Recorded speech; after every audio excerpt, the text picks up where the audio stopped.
Coincée entre la Pologne et la Lituanie, c'est une ville russe au calme trompeur ces derniers jours. La nouvelle poudrière en Europe.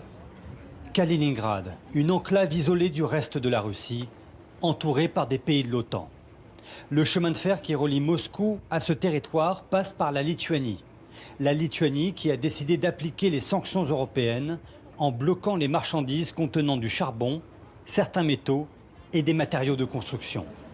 Pas de blocus en revanche sur les biens de consommation courante. Les magasins sont pleins, mais à Kaliningrad, les habitants surveillent l'escalade entre la Russie et la Lituanie.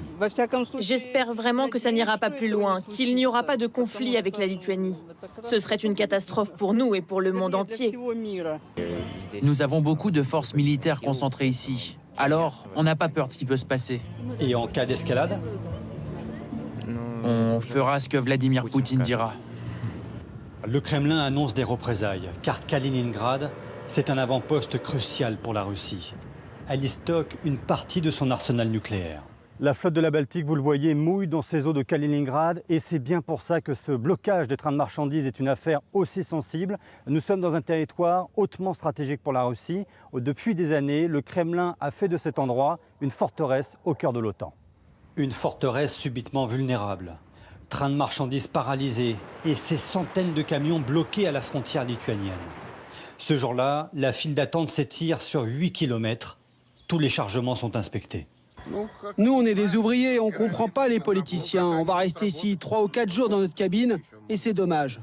Surtout, ce blocage des marchandises est douloureux pour les usines de la région. Cette fabrique de béton, par exemple. La cour, d'habitude pleine de camions, est déserte. Le ciment n'arrive plus. Les silos sont vides. Toute la fabrication se passe ici. Vous avez ici les stocks de sable. Et là, on produit le béton. Enfin, on produisait. Plus de livraison possible par la route. Son usine, déjà au ralenti depuis le mois de mars, est totalement à l'arrêt. On va utiliser tous les moyens possibles pour contourner ces blocages, avec le transport par bateau ou par avion. Mais ça ne règle pas le problème. Et qu'est-ce qui réglerait le problème? Arrêtez cette guerre. La Russie, elle, promet une riposte sans dévoiler aucun détail.